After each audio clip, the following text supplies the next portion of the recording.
Christmas Eve, 1945. Fayetteville, West Virginia. Snow pressed quiet against the hills. A white hush over coal country, as a two-story frame house on Route 16 glowed like a lantern in the dark. Inside, the Sodder family. George and Jenny, Italian immigrants who had made a life here, and 9 of their 10 children home for the holiday. Presents were opened early. Paper crumpled. Laughter rose. The littlest ones chased each other down the hall, and an older boy strummed a mandolin so softly it sounded like a memory. George had worked hard to build his trucking business. Coal dust in the lines of his hands, calluses like armor. He was kind, stubborn, and outspoken. He had made no secret of his hatred for Mussolini, even when others in town kept their heads down. Friends admired him. Enemies listened. And in a small town, enemies always listen. Jenny watched the youngest, Sylvia, curl into a blanket on the sofa. The older children promised to tidy the parlor, lock the doors, draw the curtains. Just a little longer, Mama. Please. Jenny relented, on one condition. When the clock struck past midnight, lights off, doors locked, curtains drawn. The rules of a careful house. Outside, the road was a dark river. A car might pass once an hour, 2 if a party ran late. The wind worried the trees in a steady whisper, the sound that keeps a mother half awake even when she sleeps. George climbed the stairs with the bone-tired heaviness of a man who'd loaded coal since dawn. He kissed Jenny's forehead, checked the hallway, and turned off the last lamp. In the kitchen, pastries waited for morning. Bread sugared and ready to warm. The sweet smell woven into the wallpaper. For a while, there was nothing but the breathing of a house at peace. A clock ticked. The cold stove purred. Somewhere, a toy wind-up soldier surrendered its last spring and fell over on the mantel. And then, the phone rang. Jenny climbed out of bed, careful not to wake Sylvia, and picked up the receiver in the dark. A woman's voice asked for a name Jenny didn't recognize. Behind her, laughter, clinking glasses, the fizz of a party that wasn't theirs. "I'm sorry, you have the wrong number," Jenny said. The woman laughed, not cruelly, but strangely, as if the punchline wasn't for Jenny at all. The line clicked dead. Jenny stood there a moment, the receiver cool against her ear, feeling a small, precise shape of unease settle under her ribs. She set the phone down, checked the parlor. The lights were still on. The curtains open, the front door unlocked. Not like her children, not like them at all. She turned the lamps down, drew the curtains, locked the door. Off to bed now, she whispered to rooms already empty, and returned upstairs. But the house did not feel asleep anymore. It felt like a stage. The moment before the curtain rises, when the audience holds its breath, because something is about to begin.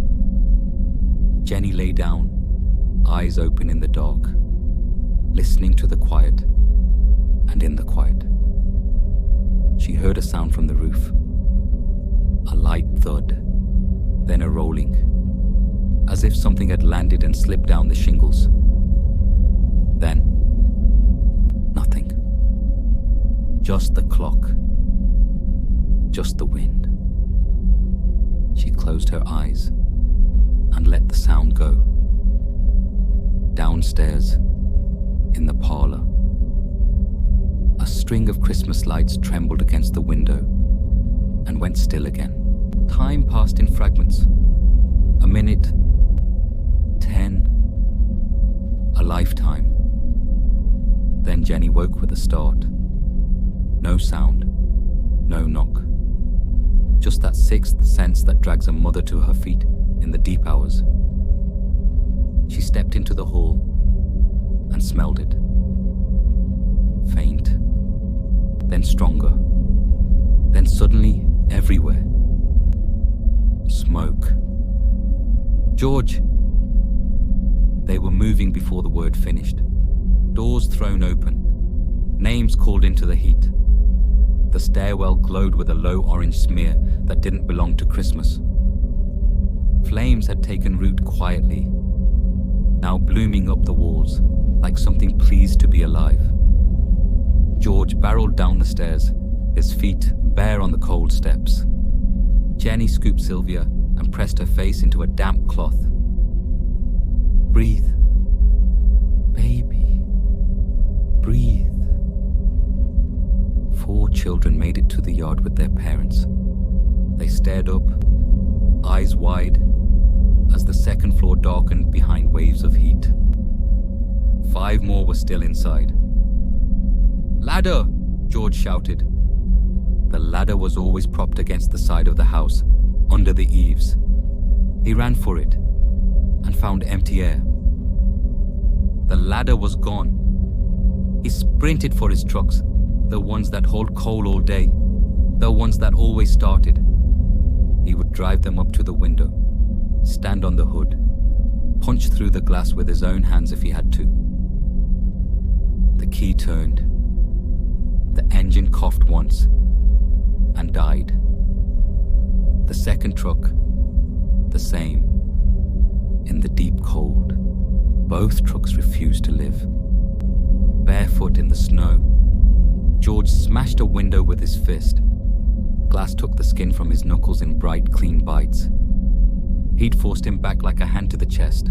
Inside, the upstairs hallway roared, a tunnel through hell he could not enter. Neighbors were knocking on the door, then backing away from the heat. They tried the operator. No answer. No one at the switchboard. Minutes became bricks, stacked one on another, until the house began to sag like a tired body. "Hold on!" George shouted to the windows that did not answer.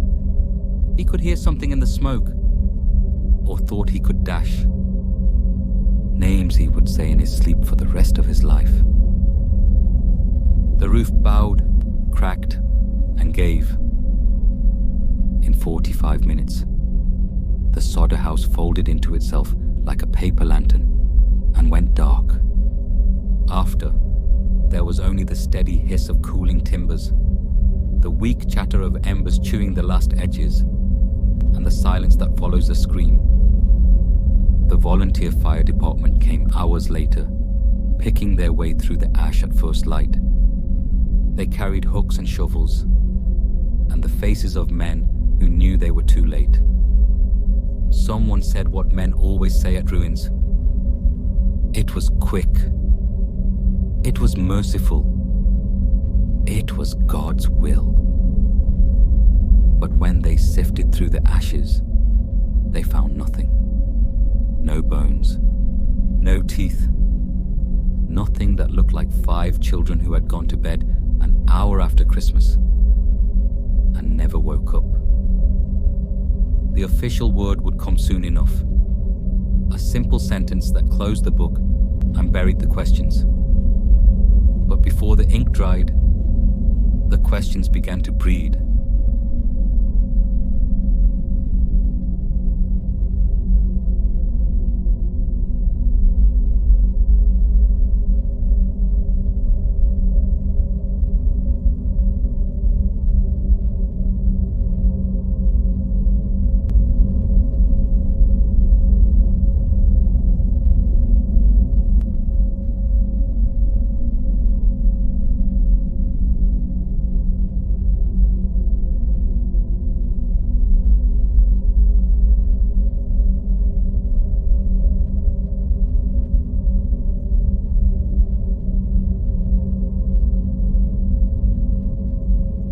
House fires do not make people vanish. They leave edges, fragments, stubborn little proofs that we existed. Bones survive, teeth survive. Even crematoriums, hotter by far than a home, return shards. In the Sodder ash, there was none of it. Jenny would not accept that. She lit her wood stove and tested the obvious. Old chicken bones, soup bones, anything she could find. Hours later, they remained, charred, brittle, but there. She wrote letters, doctors, crematoriums, anyone with authority to speak. The answers crept back by post, even under intense heat. Bone persists. Under far cooler conditions, it is almost impossible for 5 bodies to reduce to nothing. The police said the phone line had burned, but a repairman climbed the pole outside and frowned into the winter air. The line hadn't melted. It had been cut.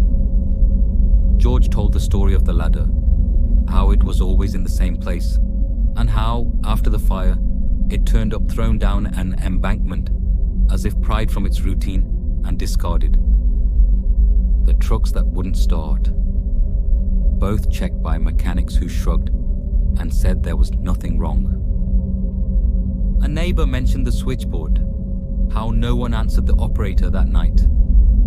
It wasn't the first complaint, but it was the worst.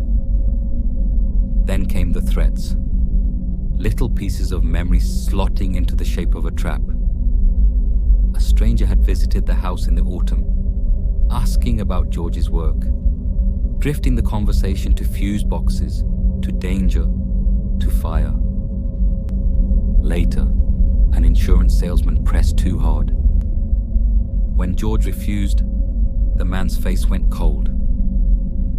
"Your house will go up in smoke," he said, "and your children will be destroyed." At the time, it sounded like bluster. After, it sounded like a plan spoken too loud. Jenny replayed the oddities like beads through her fingers. The late phone call, the laughter, the wrong name, the sound on the roof, the thud, the roll. That small, precise noise you tell yourself to forget because you want the night back. She went to the ashes every day, as if the ground might change its mind and return what it had taken. She found nothing that was human. But in the grass at the edge of the lot, when the snow shrank back, the family found a small, rubbery casing, dark, warped by heat. Some would later say it looked like the kind used in certain incendiaries. Some would say it looked like trash. In a case like this, every object becomes an omen. The official cause was recorded in clean handwriting. Faulty wiring. A line on a page that made the world neat and quiet again. But the Sodders' world would not be neat, and it would not be quiet. They had lost 5 children in 45 minutes and gained a lifetime of questions. Questions that gathered into a single, hardest one. If the fire did not destroy them, where did the children go?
Sodder house lot hard enough to hold a billboard in the spring. But before the wood was cut, before the paint dried, the rumors started to move like animals at the edge of a field. A woman driving late that night claimed she saw children in a car, their faces lit by flames in the distance. She wasn't close enough to know their names, but the picture followed her home. At a tourist court in Charleston, a manager remembered a strange party. 2 men, 2 women, and several children who did not speak much. The adults ordering in a hurry, watching the room too closely. They spoke Italian among themselves. The kind of quick, private Italian that is not meant for public ears. One of the children turned, just once, as if hearing his name across a very old room. At a restaurant the next morning, a waitress thought the group came in again. She would say, years later, that the children looked like pictures she'd seen. But memory is not a tape recorder. It's a lantern you carry back down a path and hope the right shadows come where you put them. The Sodders did not care about perfect recall. They cared about the next step. They hired a private investigator. Sharp, discreet. The kind of man who knew how to listen without looking like he was listening. He took a few early leads, looked promising, made promises in return. And then, he vanished. No report, no invoice, no goodbye. He simply went missing inside a mystery that had already eaten too much. Years began to sift by. Theories that were once whispers grew bolder, put on thick coats and walked around town. Some said the children had been taken by the Sicilian mafia, not for money, but because George had made enemies when enemies were easy to make. He had spoken too loudly about old country politics. He had refused a policy a man wanted him to buy.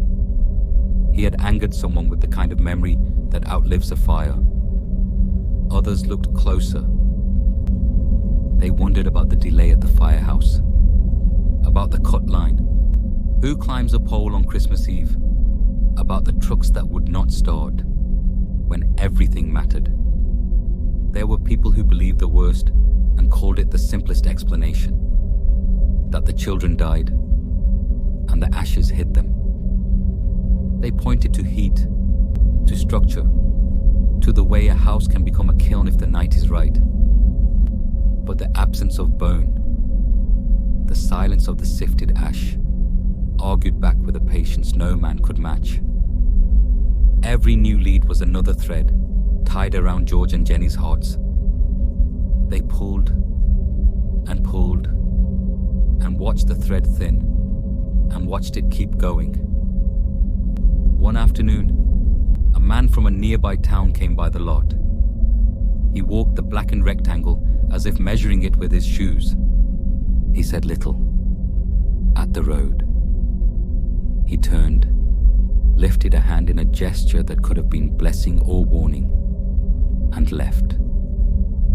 His name, if he gave it, did not stick. His presence did. All of this is what a mystery looks like from the inside. Not a clean list of clues leading to a door, but a drift of small, cold things that never quite fit together and will not melt.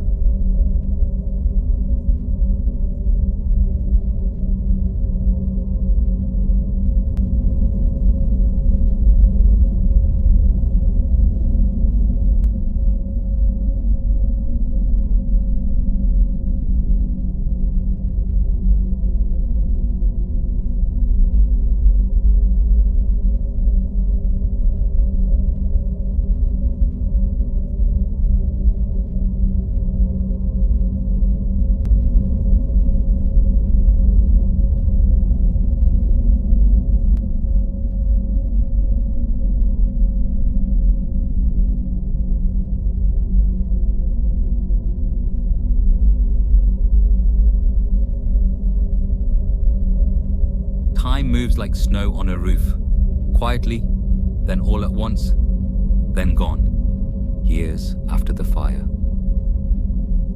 Another envelope arrived. There was no return address. Inside, a photograph of a young man, dark hair, steady eyes, a jaw that looked like it could be George's if you drew it again. Slightly different. On the back, someone had written, Louis Sodder. I love Brother Frankie, Elil Boys. A 9, 0, 1, 3, 2, or 35. Jenny held the picture and did not breathe for a long time. Louis had been 9 the night of the fire. This young man was older, late teens, early 20s, the age Louis would wear if he'd been allowed to wear it. Codes bloom in the vacuum of answers. Elil Boys. A 90132 or 35. Numbers you can chase in circles. Letters you can hold up to a mirror until you see what you want to see. George and Jenny pinned the photo on their wall where a family portrait should have gone. They held it against old pictures and traced the bridges of noses, the shadows at the corners of smiles. Belief is the warmest coat and the heaviest. They had already raised another monument along Route 16, a billboard taller than most of the pines. On it, the faces of 5 children and a question so large it could stop traffic. Missing. The mystery of the Sodder Children. A phone number. A reward. And the unspoken promise that the road would not forget. Drivers slowed and stared. Children asked their parents who those children were. Teenagers parked at dusk and kissed under the eyes of kids who never grew up.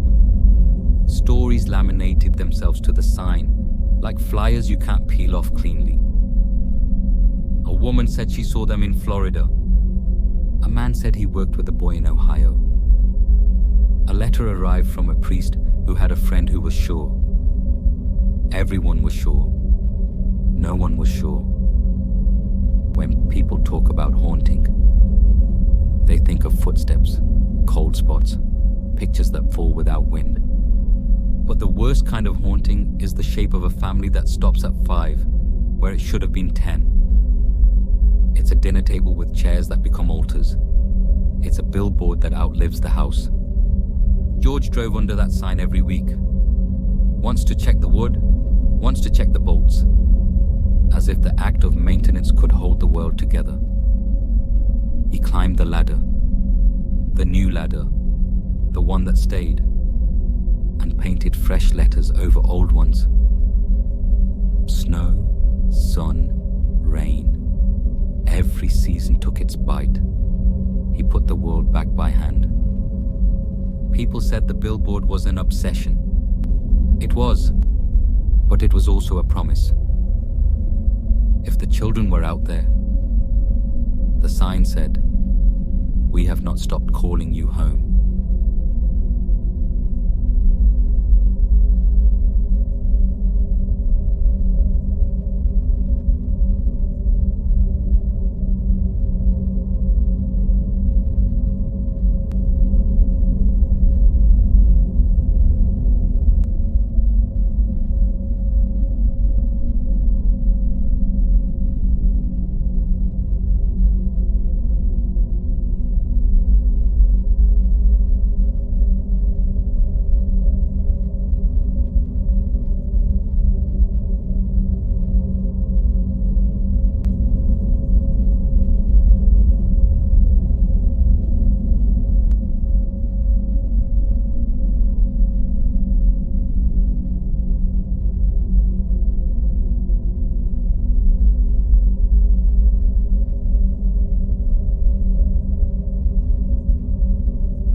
When a story refuses to end, people try to finish it by force. Here are the endings the world offered, one by one, each with a little truth and a lot of night around it. The simplest: the children died in the fire. The house burned hot and fast, the rubble collapsed, and the evidence was lost or misread. But bones resist endings. Teeth resist them even more. The ash said nothing, and the line on the pole was cut, not burned, and the ladder was thrown, and the trucks failed in the 1 hour they were needed most. The men with long memories, the mafia. George angered the wrong people with old country politics and new country refusals. The children were taken as leverage, or punishment, or because sometimes cruelty requires no reason it can say out loud. There were sightings that fit this. There were whispers that loved it. And yet, nothing you could put before a judge and make the room go quiet. The local rot, a tangle of small corruptions, slow phones, slow feet, friends protecting friends on a night when protection should have meant only one thing. You can braid a lot of rope from that, but you still need a knot to tie it with. The furnace dream. Some swore they saw a bright object arc toward the roof that night, and in the grass later, a casing that belonged to a thing meant to burn what it touched. Maybe, or maybe, the mind collects debris the way a field collects trash from passing trucks. Whatever lands becomes part of the landscape. The stranger's photo, that face on the postcard, the one that could have been Louis if the world had tilted a degree in his favor. If it was him, then everything shifts. If it wasn't, then it's one more ghost wearing a borrowed face. The numbers on the back kept their secret. People like to think codes are keys. They are often locks, lovingly carved. Here is the truth that does not argue with itself. On Christmas Eve, 1945, a family went to bed in a warm house full of light, and by morning, 5 children were missing.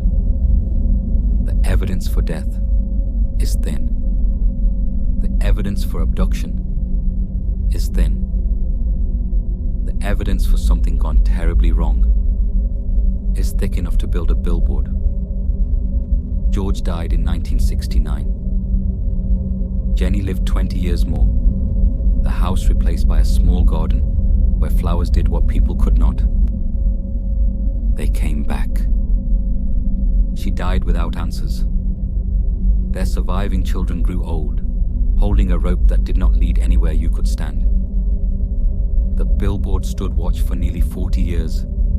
Then weather won, and wood did what wood does, and the faces came down. But the road remembers. It remembers the winter the sign went up, the year the picture came in the mail, the decades when a town drove past a question it could not pass. How does a fire eat 5 children and leave no bone behind? Who cut the line? Who moved the ladder? Who touched the trucks? Who laughed at midnight and asked for a name that never lived there? And whose eyes look out from a photograph that arrived with no return address and refused to say who was holding the camera? Some stories end with a door closing. This one ends with a door that never did. If the children died, they left a silence that does not sound like death. If they lived, they left a world where 5 names are always being called from the yard, as if somewhere, someone can still hear them. On cold nights on Route 16, if you park where the billboard stood, you can hear the highway breathe. Trucks whisper past like old memories. The wind carries the smell of winter apples from a far field.